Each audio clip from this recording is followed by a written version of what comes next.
Olá pessoal do Me Salva, continuando então a nossa série de exemplos sobre força centrípeta. Nessa aula a gente vai fazer o exemplo do globo da morte. Então olha só, a ideia aqui é que eu tenho um motoqueiro andando com uma certa velocidade v dentro desse globo.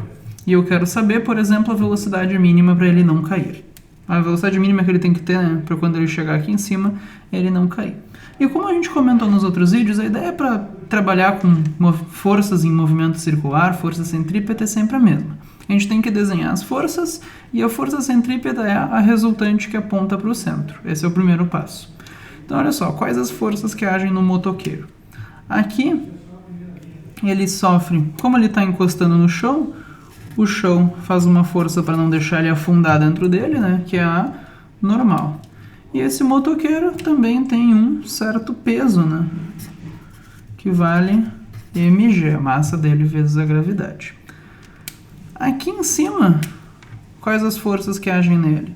Ele também tem um certo peso, mg, sempre para baixo, só que aqui em cima, o chão não deixa ele entrar dentro dele, né? O chão faz uma força para baixo. Aqui está a normal. Então, como é que a gente poderia representar a força centrípeta nesse tipo de situação? A força centrípeta é sempre a resultante apontando para o centro. Aqui em cima, as duas forças apontam para o centro. Então, olha só, aqui em cima, a força centrípeta é as duas forças, a normal mais o peso. Já aqui embaixo, a normal aponta para o centro, mas o peso está atrapalhando. A força centrípeta tem que sempre apontar para o centro, vai ser a normal menos o peso. O peso não está apontando para o centro, está contra, então é menos.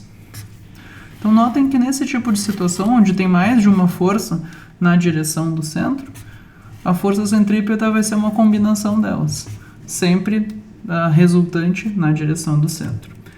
E agora, o que a gente tem que fazer é lembrar o seguinte: a gente sempre consegue relacionar a força centrípeta com velocidade usando a seguinte relação. A força centrípeta é a massa, velocidade ao quadrado, sobre o raio, onde é esse raio, que é o raio desse círculo, né? A distância do centro até a borda. E agora?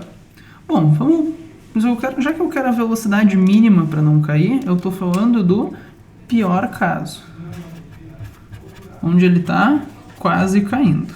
Ou seja, vamos dar uma olhada na situação aqui em cima, onde a força centrípeta é a normal mais o peso. Então, força centrípeta, normal mais o peso, é igual a massa, velocidade ao quadrado sobre o raio.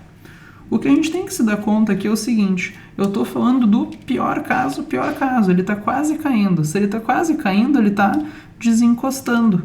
A normal, gente, vem do contato do motoqueiro com a superfície do globo da morte, enfim, do círculo que ele está andando por dentro. Se ele está quase caindo, está perdendo o contato, sem contato, não tem mais a normal. Na situação em que ele está quase caindo, a normal vale praticamente zero. Então eu fico só com mg igual a mv ao quadrado sobre r. E essa velocidade já é a velocidade mínima, que eu estou falando já do pior caso. A massa está dos dois lados, a gente pode baixar o samurai aqui e cortar ela. Agora só passa velocidade ao quadrado, né? Passa o raio multiplicando. Se a gente extrair a raiz, a velocidade é raiz de RG. Essa aqui é a velocidade mínima para o motoqueiro não cair. Notem, gente, que esse valor aqui eu cortei as massas, né? Não depende da massa.